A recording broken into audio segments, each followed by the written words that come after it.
नमस्कार साथियों, मैं हूं आपका होस्ट कुलदीप सिंह पुनिया। साथियों, मेरे साथ वरिष्ठ पत्रकार और राजनीतिक विश्लेषक इंद्रपाल चाहर जी जुड़े हुए। इंद्रपाल जी, स्वागत है आपका। धन्यवाद कुलदीप भाई। साथियों, बरवाड़ा हलके में बड़ी सरगर्मी देखी जा रही है और बरवाड़ा हलके का जो बाजार है वो चर्चाओं के मामले में बड़ा गर्मा गर्म है। इतनी चर्चाएं क्यों हैं, इनके पीछे क्या कारण है, हकीकत क्या है, वो सारी चीज़ जानेंगे हम इंद्रपाल जी से। इंद्रपाल जी, बरवाड़ा के बारे में जो बातें चल रही हैं उनके पीछे क्या कहानी है? कुलदीप भाई, देखिए, विधानसभा चुनाव के लिए तैयारियां हो चुकी हैं जी। और जब जैसे जैसे विधानसभा का चुनाव नजदीक आ रहा है जी। तरह तरह की अफवाहें भी आपको सुनने को मिलेंगी, तरह तरह की चर्चाएं भी आपको सुनने को मिलेंगी। जी। तो पिछले कुछ दिनों से ये चर्चाएं सुनने में आ रही हैं कि जो पूर्व विधायक हैं बरवाड़ा से रामनिवास घोडेला, हो सकता है कि वो कांग्रेस पार्टी आने वाले कुछ समय में छोड़ दें। साथियों, बहुत बड़ी खबर है और ब्रेकिंग न्यूज है, इसका पूरा विश्लेषण भी करेंगे हम।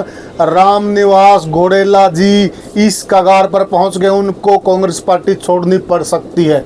क्यों इंद्रपाल जी? बिल्कुल कुलदीप जी, ऐसी चर्चाएं हैं। देखो, हम ये अपनी तरफ से नहीं कह रहे कि जो चर्चाएं चल रही हैं जी, उसके आधार पर हम बातचीत कर रहे हैं। जी। कुलदीप जी, जब उपचुनाव हुआ था आदमपुर में जी। 2023 में, उसके बाद कुछ ऐसे हालात बने राजनीति के, बताते हैं कि जयप्रकाश जेपी ने उस समय भी भूपेंद्र सिंह हुड्डा से रामनिवास घोडेला की शिकायत की थी। बड़ा उस टाइम भी ये चर्चाएं बहुत चली थी कि वहाँ पर मदद नहीं की गई।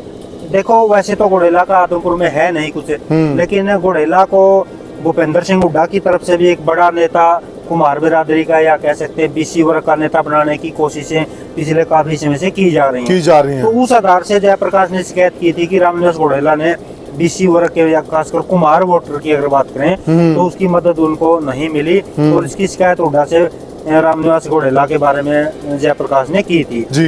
अब जब लोकसभा के रिजल्ट आ चुके हैं, इसके बाद फिर एक बार ये चर्चाएं चल पड़ी हैं, क्योंकि जो आंकड़े बोल रहे हैं वो जयप्रकाश ने बताते हैं कि हुड्डा के सामने भी पेश किए हैं। एक बार फिर जयप्रकाश ने शिकायत की है कि बरवाड़ा विधानसभा क्षेत्र से रामनिवास घोडेला ने मदद नहीं की, क्योंकि बरवाड़ा में जो आंकड़े आए हैं उसमें बीजेपी लगभग 11,000 के आसपास लीड लेने में कामयाब रही है। जी। और जो आरोप लगाए हैं इस तरह के, उनमें अगर आंकड़ों की तरफ हम जाएंगे तो उसमें दम भी नजर आता है कि ऐसा हो सकता है। कैसे कह सकते हैं ये बात? देखिए कुलदीप भाई, बरवाड़ा विधानसभा क्षेत्र में कुछ गांव हैं जिसमें कुमार बिरादरी के मतदाता बहुत ज्यादा हैं। इसमें आपका डानी गार्न है, डानी खान बहादुर है, केडी बरकी है, बुगाना है, बैबलपुर है और शिकारपुर है। जी। ये कुछ ऐसे गांव हैं जिनमें कुमार बिरादरी के वोट ज्यादा है, अच्छी खासी तादाद है। 2019 में रामनिवास घोडेला की टिकट कट गई थी और उन्होंने आजाद प्रत्याशी के तौर पर चुनाव लड़ा था। बिल्कुल।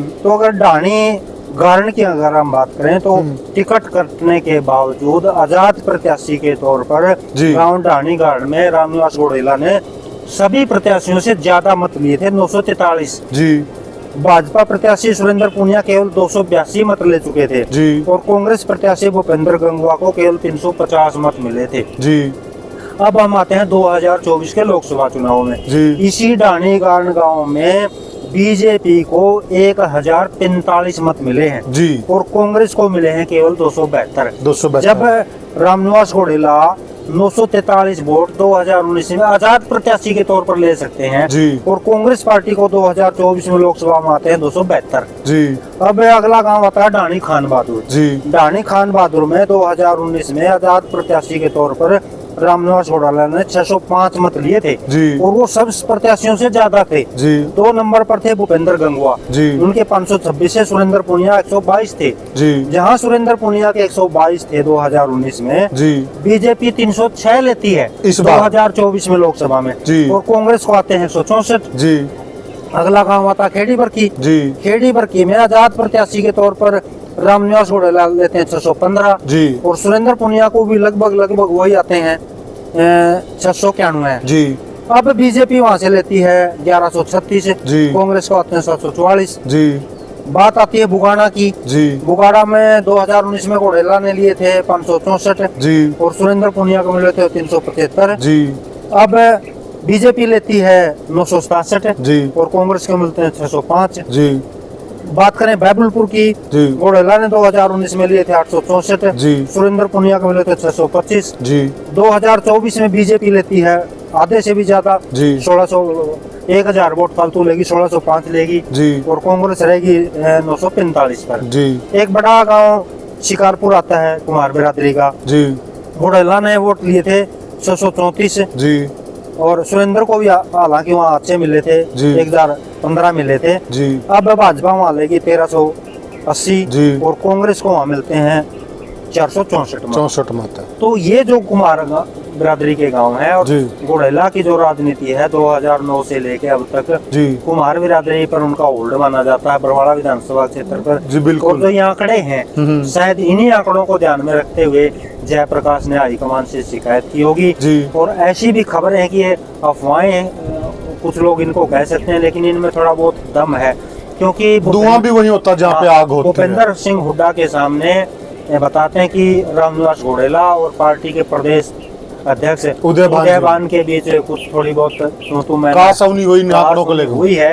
और बीच बात में भूपेंद्र सिंह हुड्डा ने कुछ ठीक ठाक करने की कोशिश बीच की बचाव किया। लेकिन इस बातचीत के बाद ये चर्चाएं जरूर शुरू हो गई हैं कि जिस प्रकार के राजनीतिक हालात बन रहे हैं, जी हो सकता है कि अभी कुछ दिनों में भी कह सकते हैं या फिर एंड टाइम विधानसभा चुनाव के समय भी रामनिवास घोड़ेला को कांग्रेस पार्टी छोड़नी पड़ सकती है। जी साथियों, ये ब्रेकिंग न्यूज और आंकड़ों के साथ हमने चर्चा की। आंकड़े हमारे पास पूरे हल्के के हैं, पर हमने विशेषकर जो हमारा चर्चा का केंद्र बिंदु था वो जहाँ पे कुम्हार वोट ज़्यादा है वहीं पर रखा है, और वहीं से हमने आपको दिखाया भी है कि किस प्रकार अंतर है। इन्हीं आंकड़ों के आधार पर कांग्रेस पार्टी के अंदर भी चिंतन मनन हुआ और चर्चा हुई है।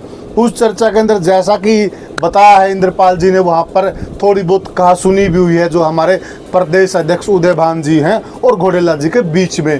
तो चर्चाओं का बाजार गर्म है। चर्चाएं ये कह रही कि घोड़ेला जी कांग्रेस छोड़ने वाले हैं और वो बीजेपी ज्वाइन करने वाले हैं। इस ब्रेकिंग न्यूज़ को सबसे पहले हमारा चैनल आपके सामने ब्रेक कर रहा है। यह चर्चा हमारी आपको कैसी लगी हमें कमेंट सेक्शन में ज़रूर बताइएगा। वीडियो को ज़्यादा से ज़्यादा शेयर कीजिएगा और चैनल को सब्सक्राइब कीजिएगा। जय हिंद साथियों।